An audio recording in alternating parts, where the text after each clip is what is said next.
And welcome back to the show, everyone. We're going to start this episode off a little differently from normal. There was some tragic news over the weekend. I'm going to pass it over to Travis here to share for everybody. Yeah, so the Northwest Ohio hockey community is kind of mourning over the last week or so as, we just want to dedicate this episode to Brooks Bolin, who sadly passed away on October 20th at the age of 7. Loved hockey, was a part of the Junior Walleye and Sylvania North Stars youth hockey programs.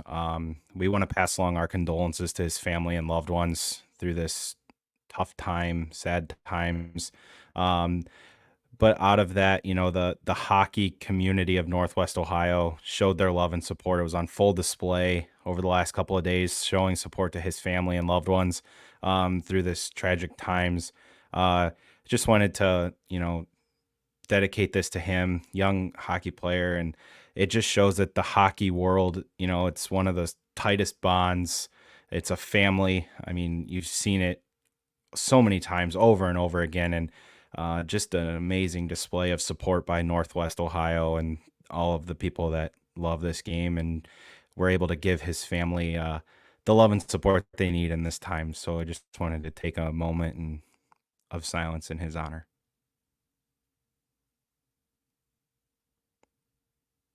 Thank you.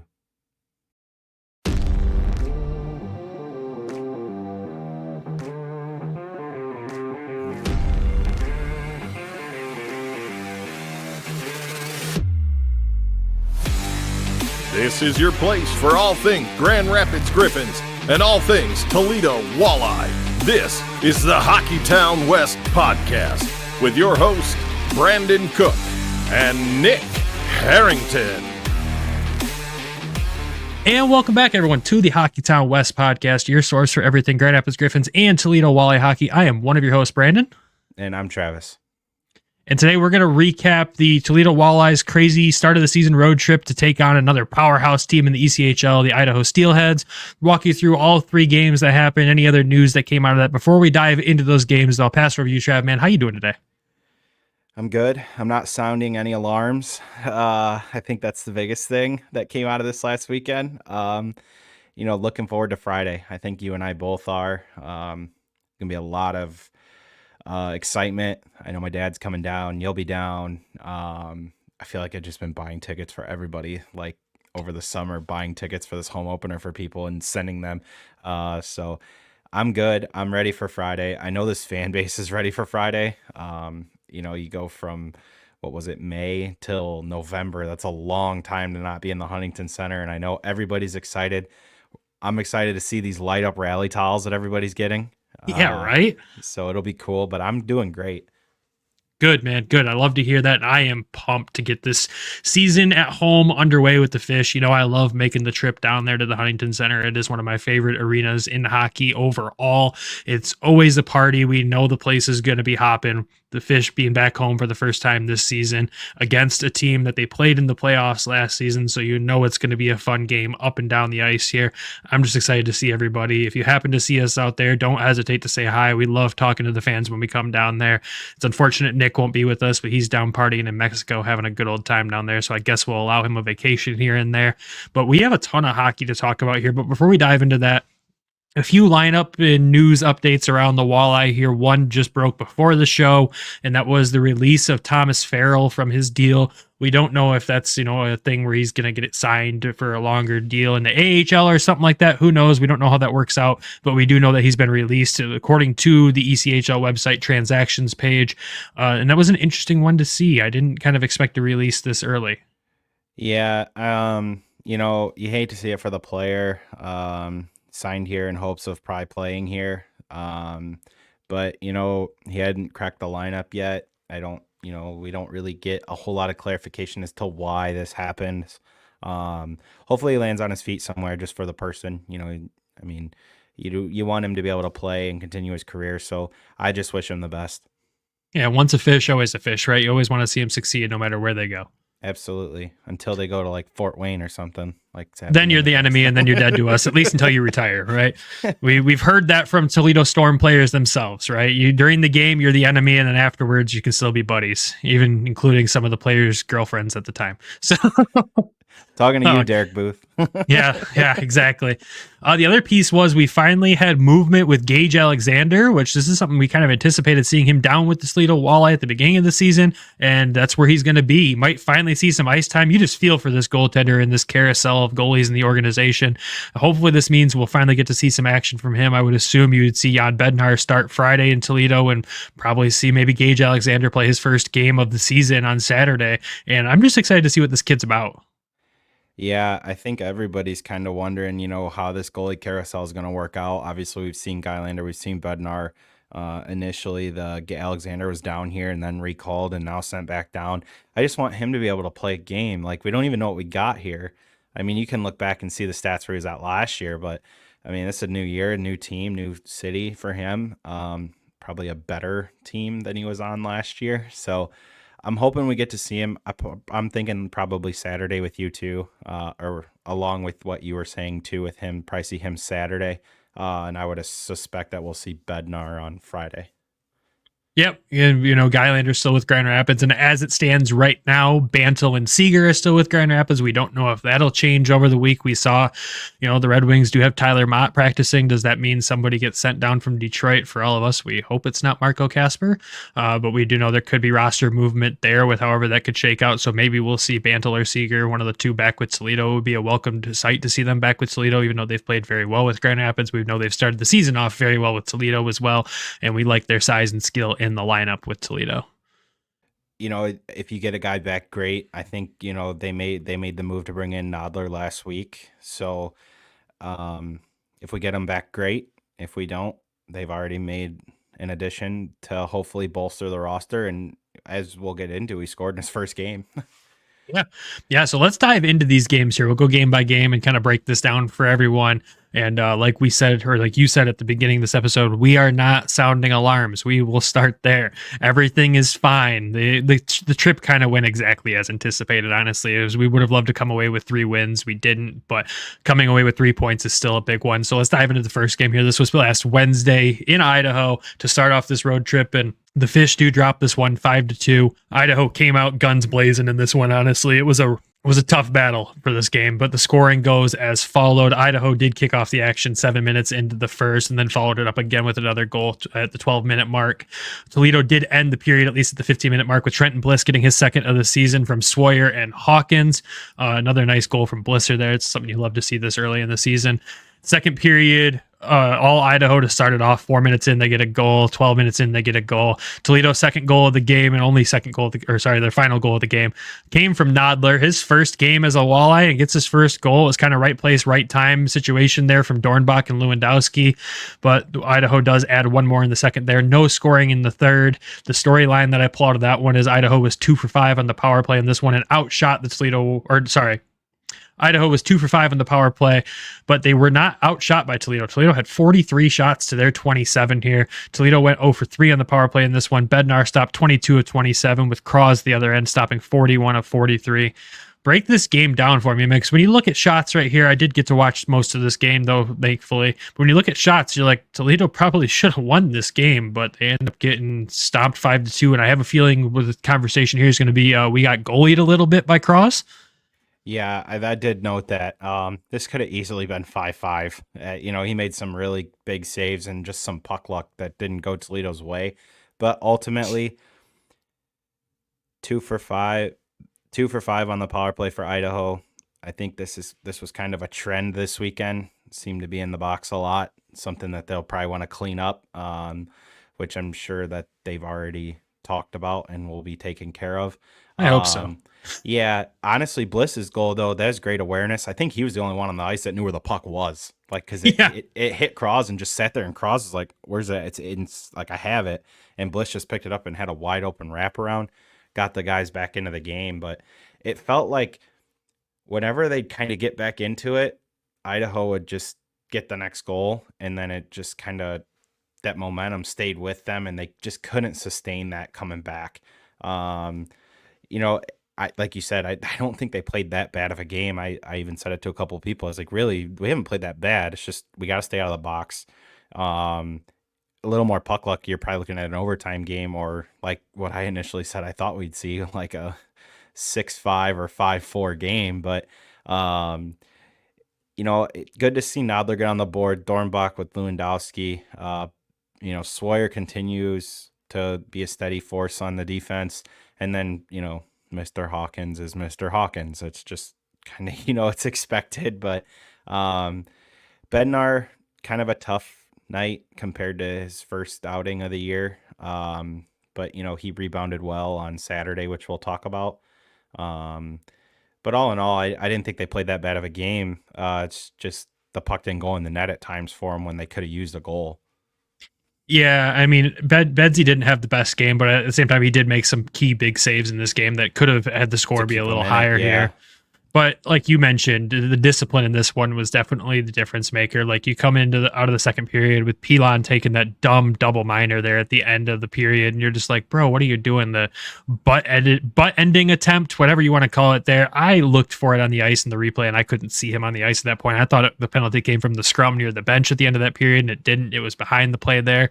But just some really dumb mistakes that you're not used to seeing the Toledo Walleye make that resulted in these, like the first penalty of the game being a roughing penalty between Messina and Karen. You saw that coming. The game was rough and tough, and somebody was finally going to have to do something about it. But you rarely see Hawkins make a tripping mistake like he did in this game. Sawyer, the slashing penalty was just a dumb mistake. And, you even saw Hawkins take a roughing minor later in the game. You could tell there was some frustration in this one, but the lack of discipline was definitely a concern. But I think I mentioned it to you during the game. I think I had texted you and said games like this between two teams like this need 4 officials on the ice. You can't have 1 ref and 2 linesmen in a game like this because there was so many missed calls across the ice that you can't fault the ref for. He can only watch so much of the ice at once. And there was so much happening behind the play in this game where I was just like, how was that not called? How was that not called? But you can't fault him because he's one guy out there. Yeah, it's tough. And that's the one thing I'd never understand. Can we get this to where there's 2 officials on every game, please? You're only going to help grow the game. You get more guys, with the opportunity to move up to the AHL, when you have more officials. So it is what it is, right? I mean, it was kind of a feeling out game for this whole weekend. It felt like I said, it just felt like they were chasing it the whole night. I mean, it is what it is. It kind of was like, oh no, here we go again out here with these guys. We just can't seem to get anything going. But, credit to them, as we'll probably segue into Saturday or to Friday night, that they bounced back. I thought they bounced back. Despite losing the game in overtime on Friday, they bounced back really well in a game they probably should have won. But you know what? You take the point, you learn from what happened, and you move on. Yeah, and that is a perfect segue to the game on Friday night, which I'll point out in this one. There was 4 officials in this game, and you saw significantly more penalties called on both sides, so that definitely played a factor. And like I said, should be the standard for every game. I don't understand how it's not, but I get it. It's the second tier level of pro hockey in North America. It's not going to have the same budget and opportunities that the other leagues have. Or sorry, third tier. You're right. My mistake. But again, you're not going to have the same budget and opportunities to do those things like the other leagues do. So it is what it is, and we'll roll with it. But yeah, they do drop this game 4-3 in overtime on Friday against Idaho. Scoring goes as followed in the first period. 3 minutes in, Tyler Spezia gets his second of the season from Lewandowski and Smerek on the power play, kind of something we expected to see a lot this season, and there it was right there. Another great goal from Spezia. Idaho does answer back 13 minutes into the first there with a goal, but Toledo responds back almost less than a minute later with McCallion just answering back and getting his first of the season from Bliss and Hawkins there. Second period comes around. Idaho gets the only goal of the period there, 5 minutes in, and it's a pretty tight game the rest of that period. Third period, Tyler Spezia comes out a minute 32 into this period, gets another power play goal from Bliss and Smerek, and then Idaho answers back at the 18-minute mark of the third period there to tie the game, and you go to overtime. It only lasted a minute and 29. Idaho gets the game winner there, and that's all she wrote. Carter Gylander got the start in this one with a nice 33 saves on 37 shots there, and Walleye do end up getting outshot in this one by Idaho, 37-34. Idaho goes 1 for 6 in the power play. Toledo goes 2 for 8. Just an absurd amount of power plays in this game. It felt like every time one of the teams picked up momentum, there was a penalty called the other way, and it was just kind of a really chaotic game. You can tell these teams do not like each other at all. You got some fighting majors in here. You got a misconduct for continuing an altercation. It's just another rough and tough battle, and as we've said a million times so far, that's kind of what's expected when it comes to Toledo and Idaho playing hockey games against each other. They hate each other. Well, it's that showdown in the West. You're probably going to have one of Idaho, Kansas City, and Tulsa's off to a great start so far this year. So you're going to have one of them three most likely should you make it to the West Final. Like we said, this could be a preview to the West Final, but kind of some stuff that I had in this game.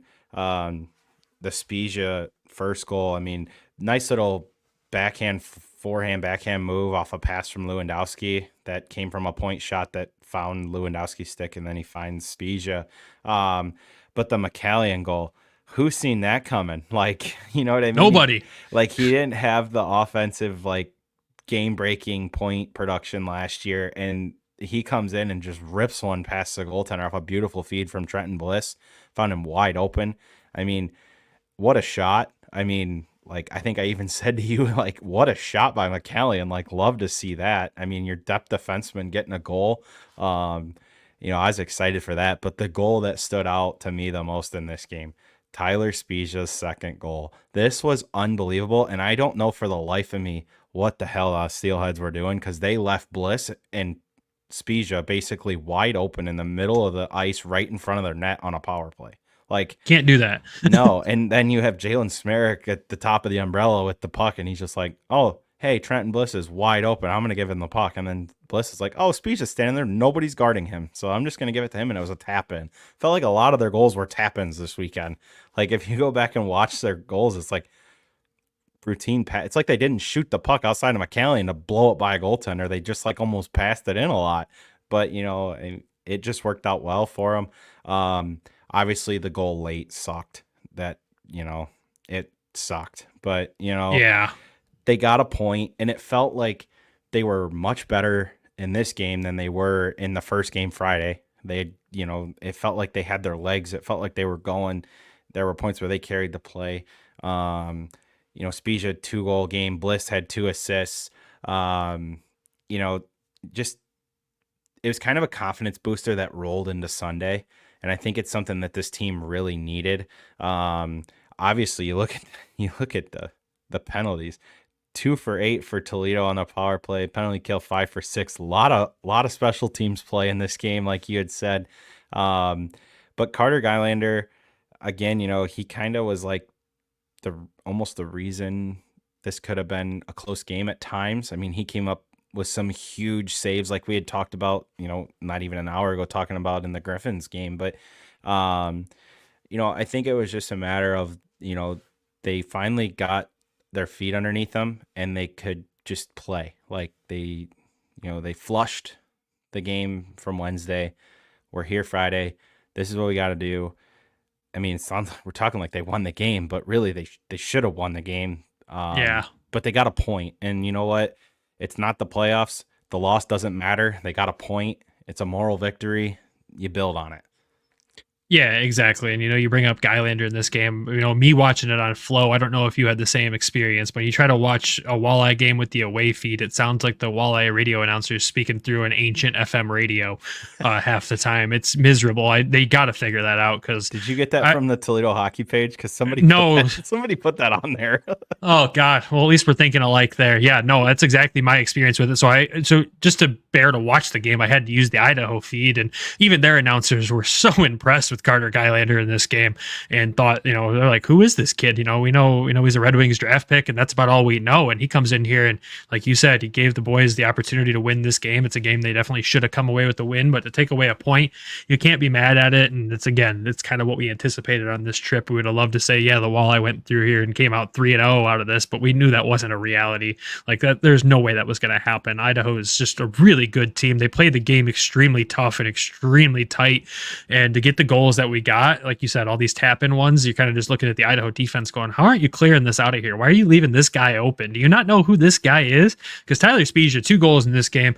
As a Griffins fan, I've known Spezia for a long time. You knew Spezia when he was back with the Walleye. He was this offensively gifted kid that came in there, and he came to Grand Rapids. He became a grinder. He's figured out how to balance both sides of that game in the ECHL and use it to his advantage at this point. Yeah, and I was excited. Everybody was excited when he came back. Like, we knew the offensive upside that he had playing at this level. Obviously played a completely different role with the Griffins. And I kind of told you, I was like, wait till you see like him play first line minutes. Like, he's got some untapped skill that you may not have got to see with the Griffins a whole lot. And boy, is it shown in the first, 5 games or 6 games, whatever it's been. So I'm sure he's absolutely just loving this right now because he gets to play, and he's playing with one of his best friends, and we'll get into that little line here in a little while. But yeah, you know what? It's good to see him happy and playing at the level he's playing at. And another thing I loved from this game was seeing the production from Jalen Smerrick on the power play too. You can see why he had as many points as he did when he played with Cincinnati. It's just good to see him fully adjusted to this team. It feels like, at least, and doing what he does best out there and just setting people up to go out and succeed. Yeah, I've dubbed him the Eric Carlson of the ECHL. 100%. He's just left-handed. Yeah, man, is he offensively gifted. He just seems to find guys or know when to shoot he's not afraid to shoot the puck from the point. You've seen him shoot the puck a few times. This is what's gonna be the most fun to watch this team, is the power play. Like, let's be real. Like, I'm gonna keep track of the free chilies that are handed out this year, and we're gonna have enough to have a big pot of chili at the end, maybe feed the team back. Yeah, right. It seems like it at this point, the way the power play is clicking already. I do love to see that, being a Griffins fan all last season, complaining every episode about their power play, and I'd always get to go back to Toledo and be like, oh, look at this beautiful, beautiful thing. And seeing it carry forward already this year. I do love to see that. Let's transition to the last game here, the Saturday game, where you see Jan Bednar get the start in this one, but you also see the storyline of the ECHL at this point picked up even by National Hockey League publications, where you see Carter Geilander get called up to Grand Rapids and a 61-year-old E-Bug sitting on the bench for Toledo. This had to be the wildest experience sitting there as a Walleye fan, seeing this guy sitting there. So obviously we know what they went through the first time they went out there. They had something crazy happened with them. If you don't know, you can go back and look it up. Fast forward a few years later, you get a 61-year-old E-Bug. And I have a lot of opinions on this, and this is the game that we're probably going to end up talking about the most, not only because they won, just because of this crazy situation. Doug Melvin last played a pro game in 1993-94 with the Huntington Blizzard, where he posted a 4.96 goals against average and an 852 save percentage. Melvin has served as the emergency backup goaltender for Idaho for many seasons, as he's has 20 plus instances of 0 games played on his elite prospects in the last 30 years. So, with Toledo being the 9th team that he's been an E-Bug for. Melvin also, thank you, Jeff Merrick, for this, attended the Philadelphia Flyers training camp in 1978 alongside Jerry Price, who, if you don't know who that is, that's Carey Price's dad. What? And I'm going to wrap this with E-Bug talk. Obviously, I want your reactions, and you can just react to it and then dive into this. Is this where, like, you see this instant happen? Obviously, there's, like, the funny, cool side factor, and then there's the factor of, do we need teams to just carry 3 just for this reason? But I want your reactions first. Doug Melvin, 61 years old. Give it to me. I want to know what jersey collection he has. Does he have jerseys from all these teams he's had to suit up for this time? That they let him keep them? Because I swear, I hope they have it. How many numbers has he picked from? It was weird to see him rocking Kosa's 33. I just, you just think like, whoa, all right, it hasn't been worn for a minute. But the reaction is just, in my head, Bednar, don't get hurt. Because I don't want this poor guy to have to go in. I don't know what this is going to look like. I love an E-Bug story, and to talk the whole thing of should teams carry 3 or not.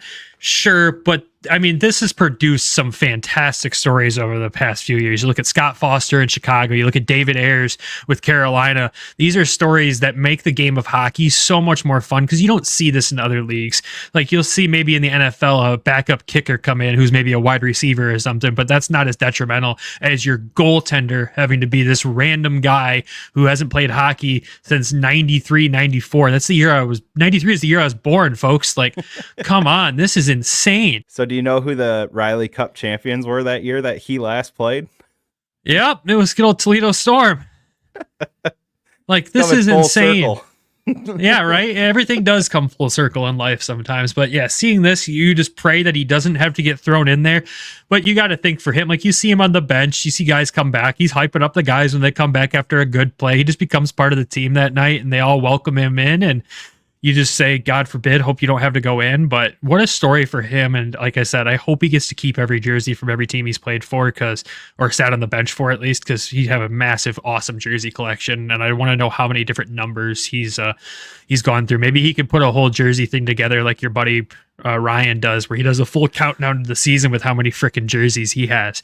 Hopefully this guy can do the same. But it's a cool story. I think they should always still carry 2 just because of this storyline. I think it's fun. What's the playoff game? Right. I feel like we need to like reach out to Idaho and be like, can we get him on for like just 10 minutes, like just to talk about his experience? Like, it's a good idea, actually. I think we might have to roll with that. You know what I mean? Like just to hear, like, could you imagine, like, so this is what I was thinking about at work today, and this is why I asked the question of, okay, do teams need to have 3 legit goaltenders on roster? Because imagine you're in a situation where you miss the playoffs by 2 and you have a 61-year-old goaltender have to play, and that's the game they lose. Like, if an actual goaltender were to play, like, imagine missing the playoffs by 2 points, and a result of it's because a 61-year-old goaltender is playing in a game for you that you end up losing in regulation. That's where the part of me is like, okay, they need to carry 3. But then there's that fun side. It's like, okay, was it Scott Foster?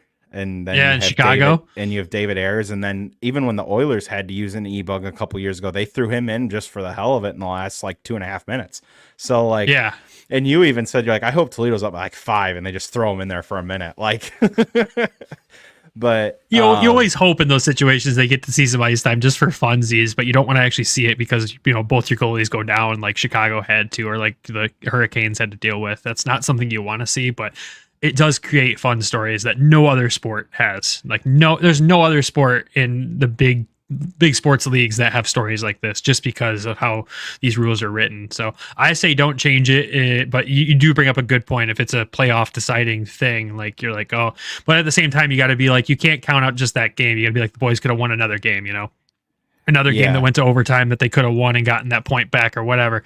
It's a fun story. I like it. And I've been fortunate enough. I watched the Griffins last year. They had a point where they had 3, and you saw Ville Husso go down in warmups, and the way the rules were written, I guess, still is we were able to have Gylander be the backup that night, so you didn't have to see anything crazy like an e-bug happen. But the Griffins do have an e-bug that they carry as a local guy here, and I've heard from them a few times, and it's just a fun story for those players in general. Like, to sit there, I'd be on pins and needles every game I'm at as the e-bug, like going like, oh god, what's gonna happen here? Even if I'm on the bench, I'm still freaking out. Yeah, it's funny because like you pointed out, my good friend Ryan, he sent me a message that says 61-year-old e-bug for Toledo tonight, and I replied with something I probably should say on air. And I said, where on earth? And then I said, where on earth did you hear that? And then I look up and I was like, you have to be kidding me. This is actually happening. Yep, it happened. It's real. It's in the history books, and it's over there. But we didn't even break down this game yet. We started talking about this e-bug situation. So let's break down this game before the ad break. When we come back, we'll talk more about it. So this game, this is the one the Walleye win. They come out of this one with a 5-2 victory over Idaho. This is kind of where you finally saw everything settle in, and the boys really were feeling it in this game. The scoring goes as followed. No goals in the first period. Idaho does come out in the second period 4 minutes in and get the first goal of the game. Then it's kind of all Toledo from here. Trenton Bliss gets his 3rd of the season from Hawkins and Smerick. I feel like I should just clip that piece of audio and save it for the rest of the season because I'm going to hear it a lot. And then you follow that up in the second period, still at the 17 minute 40-second mark, with Brandon Hawkins getting his first goal of the season from Tyler Spezia. Who would have thought? Third period, 2 minutes in, Tyler Spezia gets his 4th of the season from Hawkins and Lewandowski on the power play. 11 minutes into that period, Gabriel gets his 1st of the season from Dornbach and Hawkins on the power play. Idaho does get a power play goal here in the 3rd, but then the Walleye close this out, seal the deal with a Trenton Bliss empty netter, his 4th of the season from Brandon Hawkins. Jan Bednar stops 25 of 27 shots he faced, and the Walleye do end up out shooting Idaho in this one 30-27. The Walleye go 2 for 4 on the power play. Idaho goes 2 for 6. Another penalty filled game, I will point out again, with 4 officials in this game. So that was definitely a difference maker in this 3-game trip. I will die on that hill that the game on Wednesday probably would have had a different outcome if there was another official out there.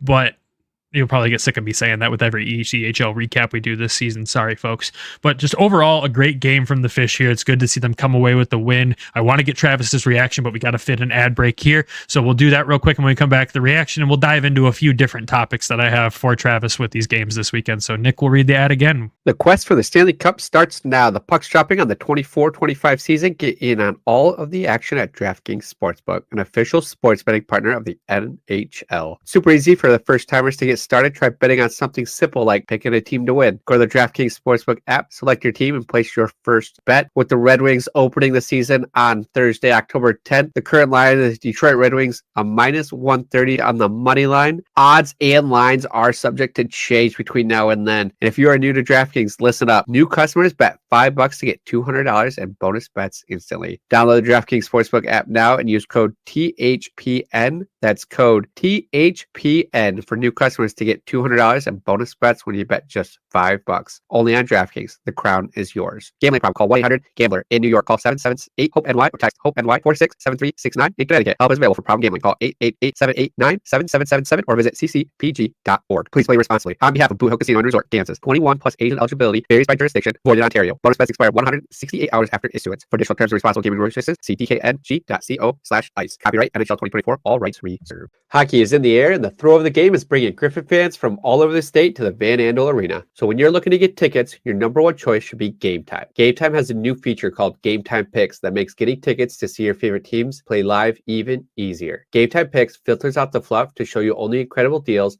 on great seats, so you don't have to waste time searching through thousands of tickets. You can see players like Marco Kasper and Sebastian Cossa before they make their way to the wings, and you get the seat views before you buy, so you can see what it looks like from where you'll be sitting, which is one of my favorite things about Game Time. Curated deals make it easier to find the best price on great seats, and with the lowest price guarantee, event cancellation protection, job loss protection, and more. Game Time should be your number one destination for your tickets. Take the guesswork out of buying tickets with Game Time Pick. Download the Game Time app, create an account, and use code THPN for $20 off your first purchase. Terms apply. Again, create an account and redeem code THPN for $20 off. Download Game Time today. What time is it? Game Time. And welcome back. All right, we recapped the stats for this third game against Idaho. Trav, walk me through the high points in this and the points you have to talk about here.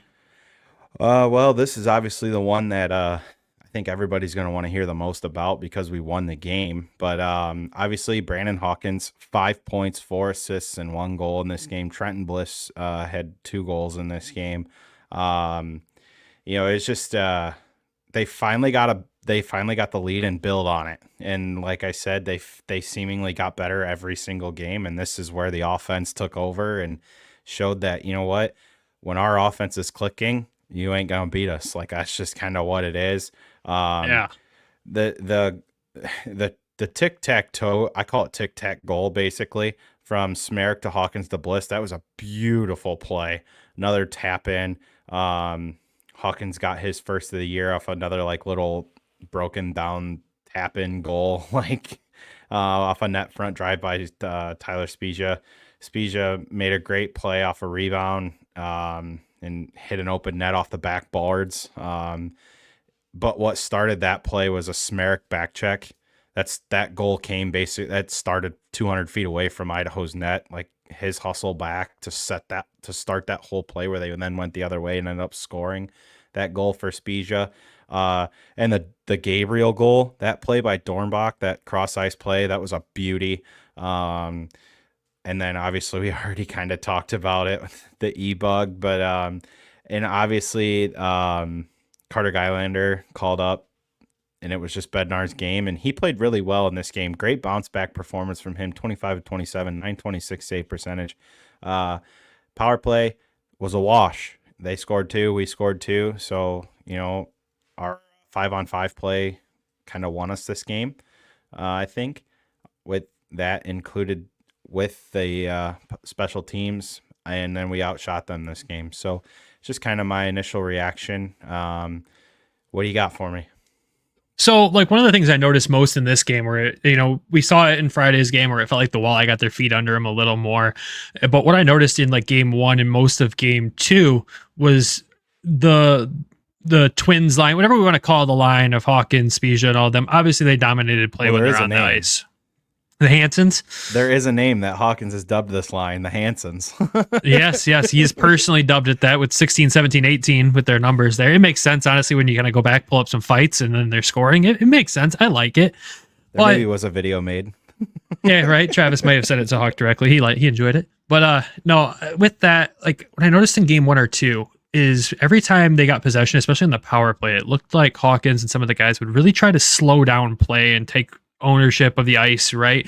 And Idaho read through it every single time and is using their speed and size and taking the opportunity away. And I don't know, I didn't see much of this from from Hawkins last season and from some of these players where they really tried to slow things down and set things up.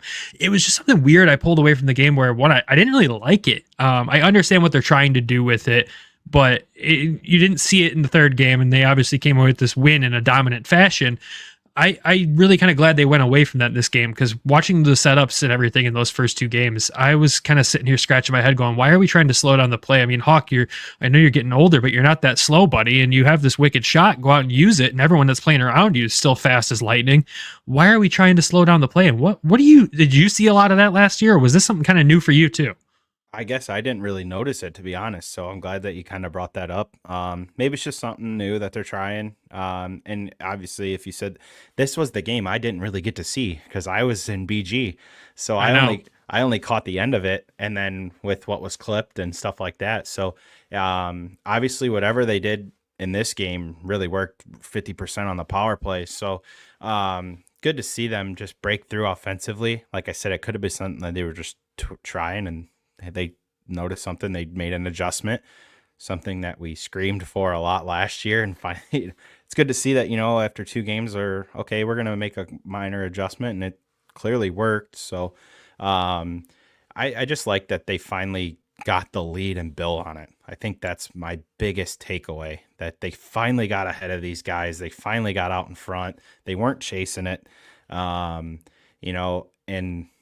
but the biggest thing, you go in there, there's 6 points on the line, they come home with 3. I think you ask anybody in that room, they want that 4th point, but they're happy with 3. Oh, for sure. Yeah, it's nothing to look down upon. I just thought it was weird to see them try to slow down play that much against a team that is as high flying as Idaho. I think I'm glad they made the adjustment, went away from it, because I sat there multiple times and you see them enter the zone with speed, and then it's just like, we're going to mosey around the blue line back here real quick and wait for this to develop. And I understand running set plays and getting all that going, especially with this line. I'm sure they have a book of set plays that these boys can run at this point. But it's really where I felt the momentum shift when they kind of started to do that stuff, and Idaho was able to snuff that opportunity. What I liked in the adjustments too, obviously I talked, the officiating piece, it felt like every time the Walleye started to get it together, there was either a whistle with a media break or a whistle with a penalty in the first couple of games, and they really just couldn't string that momentum together, and they found a way around it in game 3. But the adjustments is the biggest piece, to be able to come in and make these adjustments on the fly, especially on the road like this. And like you said before, these guys don't play a home game in the first month of the season. They haven't for so long. It's such an unfair thing when you look at the team overall, but they figure out ways to go out there and get these wins on the road. And I do like to see that they started off the season this way, because I know last season we started off with some Kalamazoo losses that had a lot of head scratching going on, going, why are we losing to this K-Wings team? So, again, we come away with 3 points. It's not 3 wins, but I'm happy with the result overall. But the adjustments piece is where I'll kind of stick to there and just say I'm happy to see them made, but I don't want to ever see them revert back to that. They can't enter the zone and mosey around on the power play against highly skilled teams. That's going to burn them every time, and it was burning them bad in the Wednesday game from my observation there. Yeah, we can kind of just segue into this. I have this in our note here. The special teams as a whole versus Idaho, they were 4 for 15 on the power play for 26.6%. Penalty kill, 17 penalties. 17 power plays they gave Idaho in 3 games. They killed 70.5%, totals to 97.1. Obviously, they're going to want to improve the penalty kill. Obviously, you improve it by just taking less of them. But I'm sure that's been duly noted and taken care of and preached over the last week. But, like you said, it was kind of a mess all weekend with penalties both ways. I mean, yeah, it is what it is. I guess it kind of came out in the wash. It seemed out of character, though, for this team. Like, we don't see Walleye teams very often be undisciplined and I think it was me that voiced that concern over the offseason where I was like, we've added some guys with some grit and some undiscipline, and you know exactly who I'm talking about with that. And granted, he was disciplined this weekend. I'll give him all the credit in the world for what we saw Chaz Redekop do in Kalamazoo last season with being undisciplined and chaotic out there. Even with how chaotic these games got, he kept a cool head on his shoulders and still was out there causing chaos and doing Chaz Redekop things.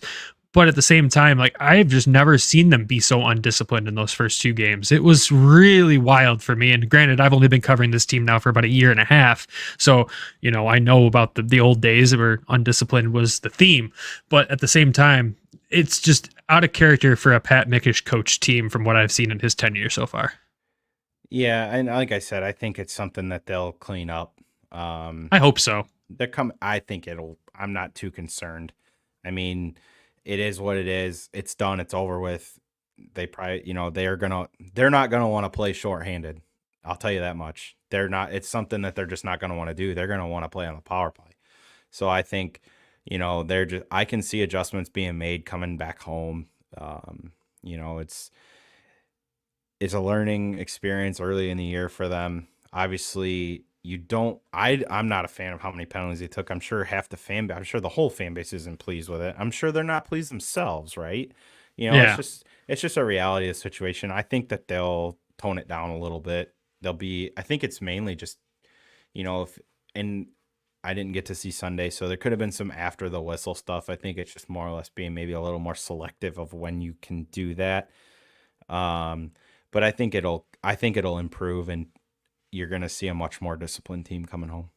Yeah, I mean, the Walleye currently sit third in the league in penalty minutes out of these 5 games they've played so far. So you definitely do want to see that get cleaned up. And you're right, after the whistle, shenanigans were definitely happening. I can remember a couple funny ones there, including Tyler Spies knocking helmets off guys and going out there doing his thing. And it was comical, and he didn't get called for it. But you know what, though? If I'll tell you what, the fans have wanted the physical aspect, and this is part of it. You're going to be shorthanded. If this is how you want to see them play, you want to see them score goals, you want to see them be physical, they're going to spend some time in the box. So if they can improve the penalty kill to say 80%, hey, they'll be fine. Like I said, I'm not worried about it. I'm glad that they're sticking up for each other. They're not going to take much from anybody, especially with Redekop on this team. You know what? I'm not sounding the alarm yet. I think it's something that they'll work out, and you know, it's a talking point, right? It's probably the most obvious talking point when you see 17 penalties in 3 games. But and there's probably more than that, but that's just the power play totals for Idaho is 17. So you want to see that probably come down to maybe, I don't know, maybe 1-2 a game, so 6. If you could take 10 away from that, that's probably a much better situation to be in. Yeah, and like you said, it's a talking point, and we happen to talk about this team on the show, so it was a good talking point to hit there in general. But before I move on to the next piece of this, is there anything else from this weekend that you want to hit on before I kind of shift to updating where the standings are and some stats? No, I don't think so. I think we pretty much hit everything. Like I said, they got half the points out there. I was content with that. I mean, yes, kind of like we expected. I didn't expect us to go out there and get swept, and I didn't expect us to go out there and sweep them. So, you know, you literally got half and half. Like, you can't get much more balanced than one team got 3 points, the other team got 3 points. They're coming home. They're 3-1-1.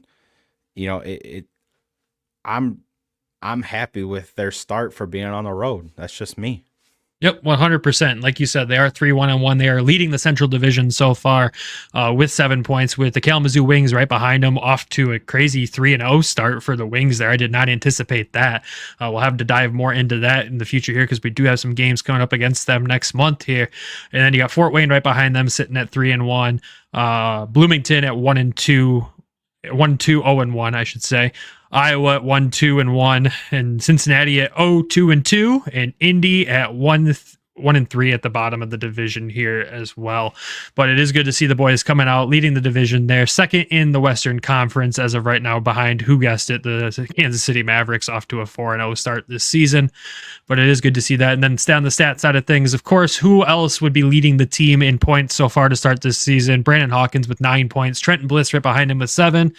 Tyler Spezia with 6 and Lewandowski with 4. And on the defensive side of the puck, you've got Jalen Smerrick leading the defense with 4 points, with McCallion right behind him with 2 and Sawyer with 2 as well. And then, like you said, the goaltending has been pretty darn decent for this team. You got Bednar sitting at a 2.33 goals against with a .910 save percentage, and Carter Gylander sitting there with a 2.96 goals against and a .922 save percentage. No complaints there. It will be interesting to see what Gage Alexander brings to this team in net there. I think the team might play a little differently in front of him for his first game. Probably a little more defensively structured, I would assume, since the guy hasn't seen the ice at all in game action so far this season. But I guess we should probably preview this exciting homecoming weekend that the boys have. You know, they take on Wheeling Friday night, and then we play Cincinnati at home on Saturday here. The first time Jalen Smerrick gets to line up against his old team. What can we expect from this weekend besides an absolutely rockin' Huntington Center? So obviously opening night's going to be a blast. I mean, this city's been waiting since May to get back in there. Some new amenities, the new boards, the new glass, the new dashers, new kick plates, everything's new on the ice for them. And you know, the pregame party will be a lot of fun. They talking about alumni being there. And it's against a familiar foe that's no longer a division rival, which is weird to say. It's weird to say. I know. Like, I mean, Wheeling, they've been in our division since I've started really following this team. So it's just been, it'll be fun. Obviously, anytime you get Wheeling, it's just like that you get that rivalry going again. I'm looking forward to it. Obviously they're still affiliated with Pittsburgh. And then Cincy with the change, they got Toronto as their affiliate now. So, you know, it'll be fun. The building's going to be exciting. The boys themselves, I'm sure, are ready to come home and get in that Huntington Center get that going. We'll be there. I mean, I don't know. There ain't a whole lot to say. It's so early in the year, right? I mean, everybody's only played a handful of games. Obviously, Cincy off to a slow start. Wheeling, I think's 2-2. Something like that. So they're right about a 500 points percentage. But you know, it's just, you know, excitement through the roof, right? You know, they know the expectations. Everybody knows what that building's going to be like Friday night. Light up rally towels. It's pretty sweet. So I've experienced this once before. When I was in Nashville for their playoff game, they had a light up rally towel. It's pretty cool. If it's the same, theirs were motion activated. So when they were sitting there, the lights weren't on. But then, like, as you swang them, or like spun them, whatever you want to do with them, put them in motion, the lights went on. They just start going like this. So it's pretty cool. I'm excited to see it. We know that place is going to be loud. Tyler Spezia told us when he was on, he can't wait to be in the Huntington Center for the first time again, like full packed house home opener. But yeah, I know we're looking forward to it for a few reasons. But I can let you take that over. All right, I'll take that over. Yeah, we're excited for it because, again, we love the teams that we cover because they are so gracious and so willing to work with us as a minor league hockey podcast that, again, we've talked about with Grand Rapids. We wouldn't think that we were credentialed media for this team. By this point, we've been doing this show for coming up on 2 years now. And that was like a 5-year goal for Nick and myself when we originally started this show. And here we are. But, you know, with the kind ask to the Walleye being able to have some access for post-game interviews with the team, even though we won't be sitting in the press box for the game because it's a small one and it's already packed with local media, they are granting us access for post-game interviews. So keep an eye out there for those. We're super excited to get to talk with the boys again. Like we've had so many of them on the show in the past here. They've always been so kind to us and they're always a freaking blast to talk to. I can only assume post-game after playing in front of these great fans that they're going to be buzzing, ready to have some fun in these interviews as well. They'll be short and we'll keep them, you know, to normally how the post-game interviews go, but just getting that access with the team for the home opener, me driving down there just gives me one more of a reason to drive down to Toledo. I'm super excited about that. Not that the fish and seeing you, Travis, was enough already, but, you know, getting this access here is going to be a lot of fun. So again, though, we'll be around the arena during the game. If you see us, please come talk to us. We love talking with fans, talking about the off season, talking about the team, the expectations around it, because the expectations on this team are huge this year. It's not many teams, you know, go into a season where it's cup or bust from the get go. It's a lot. So it's a lot of pressure on the boys, and you know they they wear it with pride, and they're going to go out there and give it their best. And I'm just excited to be back in that building again with this newfound access. So again, thank you to the Toledo Walleye for being so welcoming to us. I know there's some other stuff we've already talked about with them down the road for the season as well, including, when we make the trip down to Kalamazoo, possibly getting some access there, because I make that trip very often, being only a 40-minute drive from my house instead of a 2-hour drive down to Toledo. So it's a lot easier for me to get down there and catch the boys in action. So getting any extra access we can with them down there is going to be a huge plus. But we're just overall excited. And honestly, we wouldn't be in this position without every single one of you listening and tuning in weekly to hear us two fools talk about hockey every week. So thank you to you guys for making this a possibility. Again, we've talked about it before in the show. None of us have media experience whatsoever. I came into doing this with Nick with absolutely no idea what we were doing, how to edit videos, how to take videos, how to do all this. And here we are under 2 years later getting to do these fun things with these teams. So we're super stoked about it. We're excited about the pregame party too, knowing that there's going to be some alumni there. We'll be doing our due diligence. If there's some guys there that need to be on this show, we'll be trying our best to get them there. But again, it just goes out to all you guys. Thank you for the love and support and the continued support, and just continue sharing us with your friends, family, anybody who's passionate about hockey like we are and you are yourself. Share us, let them know who we are, and anything you guys want to see from Toledo content-wise this season, let us know in the comments too. We'll be trying to fit in as much as we possibly can down there. I got Travis set up with his own microphone set up down there that's portable to do some fun stuff during intermissions with some fan interviews potentially. So we'll be trying all sorts of fun things. I just know I am itching to get down there. I was super disappointed at the beginning of this week where I started feeling like I was getting sick, but I feel like I'm bouncing back already. Thank God. I was like, no, I cannot get sick right before we go down to Toledo. That's the last thing I want to do is miss this game. Been preparing for it so long ago. You had to buy tickets how many freaking months ago? Because it's the hottest ticket in Ohio. I swear to God. I bought them for you. I know you did, because I couldn't commit, and I get commitment issues over here, I guess. But yeah, I'm just stoked to have these opportunities with them. And again, thank you to y'all. Thank you to the Walleye. Thank you to the Griffins and everybody else that's made all this possible. We cannot be more excited for what the season's going to bring in Toledo and the growth of the show in Toledo as well. I think the only thing that's not thankful is my car for all these extra trips down to Toledo. I don't think I expected making these trips. I drive a lot for my day job too, so I spend a lot of time behind the wheel. So that's a different car though.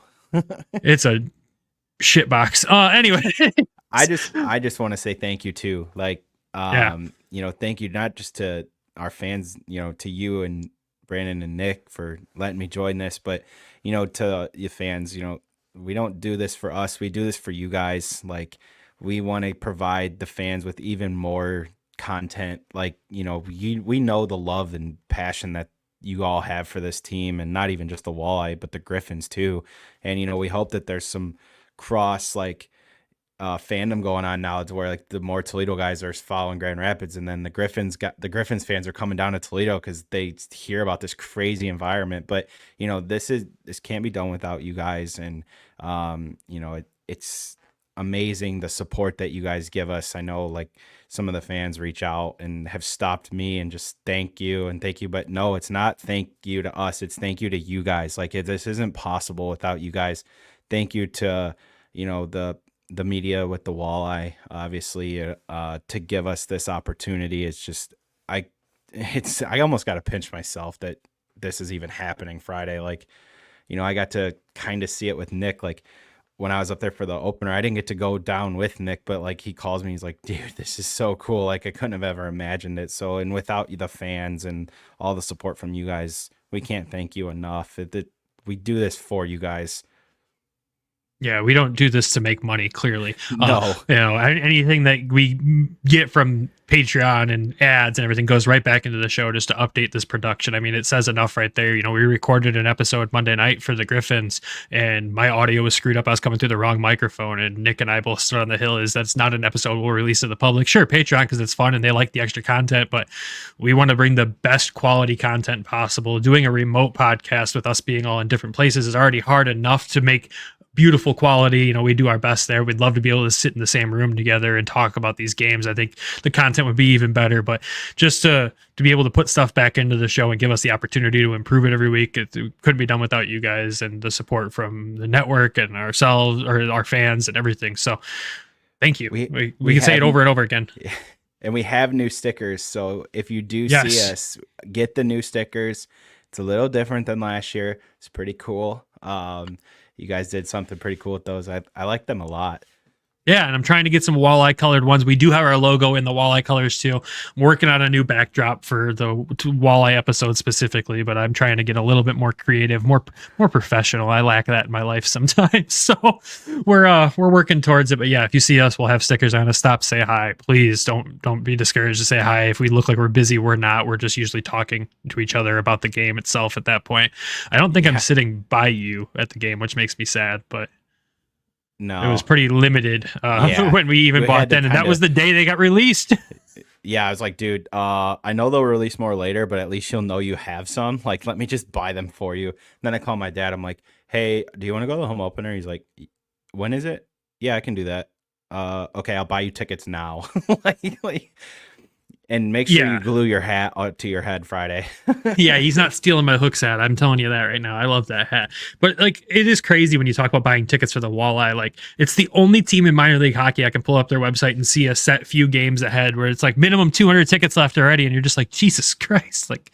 All right, I guess I got to plan these more in advance, but the opportunities with the Walleye that they're giving us will hopefully allow us a little bit more freedom to last minute make those decisions to come down there and be like, hey, Nick and I are going to come see a game. Like, that's kind of the hardest part with our busy work schedules is planning out a month in advance when we're going to come down to Toledo. That's why we're always in Kalamazoo, because it's like, oh, they're here tonight. Let's make the 40-minute trip, or half the time I'm already working in Kalamazoo and could just hop over to the rink. It's really nice. So yeah, I'm super excited. I'm ready for this. It feels like, I know the season's already started. They've played 5 games, but now it feels like the season's finally here. Yeah. It takes this game to get that going. Imagine like being down here too. It's like, you hear and talk to your friends and family and that are, fans of the team. And it's like, and other just friends that I've made throughout the years. And it's like, the season started, but until that first home game, it's like, is it really started? And it's like, well, yeah, it has, but we're looking forward to it. If you see us, say hi. Thank you so much to the Walleye organization again, and we don't take it for granted. That's for sure. No, we don't come into it as like, oh, this is, we're cool, we get to do this. No, we want to come in there and bring the best possible content for everybody else and ask the right questions and do things the right way. Please let us know. Let us know. Like, we'll try. It's not guaranteed, but we'll try. Yeah. And honestly, our roster of Walleye players that were lined up to get on the show is kind of empty right now, besides one person that we're still trying to operate around his busy life schedule. So if there's someone you want us to try to get on the show and think would be a fun interview, drop it below. We'll do our best to get it. The players are always so kind and understanding enough to come onto the show. So it's a pretty, I wouldn't say easy ask, but it's not as crazy as you would think to get some of these guys on the show. So if you want to see someone, let us know. I know I definitely want to try to get, one of the goalies this year as well. I think it's time to talk to one of those two guys with Gylander or Bednar. I mean, Alexander too. Who the heck knows? So we'll see what happens. If it's on the team, I mean, I know, like you said, with the team current players, let us know. We can put in a list to their media personnel. They've been really helpful with us. And then like, if you want to go back in time, I know we got a couple more that have kind of come out and said, hey, we want to be a part of it. So maybe look for another one of them around maybe Christmas time. Yeah, we've got a lot cooking for the show. A lot of crazy things. This next 2 weeks in general is insane. Hell, I'm debating on staying with you Friday, going to the game Saturday, and potentially going to see the Griffs in Cleveland. We should just do it 3-3. I know. I gotta feel good enough. I can't push myself too far. I've got basically all podcast responsibilities until Nick's back from partying in Mexico. So I gotta handle business, but at the same end, a day job. Oops. But we have on top of that, yeah, it's hard to believe sometimes, but we do. That's the one that truly pays the bills over here. So right. Until this pays the bills, we still got to have those. But I think that's a beautiful place to wrap up this episode, as Travis and I have echoed probably 16 times in the last 10 minutes here. Thank you all again, and thank you as always for tuning in. We appreciate it. Without the sponsors of the show would not be possible. You got to thank DraftKings and Game Time, and of course the Hockey Podcast Network, and of course the longstanding sponsor of the show, Everything Hockey. Make sure you head over to everythinghockey.com, pick up some new hoodies, t-shirts, whatever they've got rolling over there. I was just talking to Trav before we recorded this this episode, they had a sweet Halloween giveaway on their Twitter page. So head over there, get entered into that. But if you are buying from them, make sure you use code WEST to save a few bucks off your order and support the show.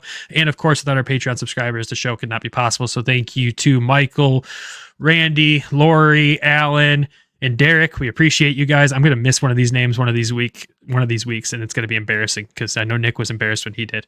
But outside of that, everyone, thank you for tuning in. We will talk to you all next week with a crazy recap of this fun weekend, including Griffins hockey, Toledo Walleye hockey, and much more. But until then, go Griffins, go Walleye. Love you. Bye. Thank you for tuning in to the Hockeytown West podcast. Be sure to check us out on Twitter at HockeytownWPod and your host, Nick at GR Hockey Guy and Brandon at BrandonGR Hockey.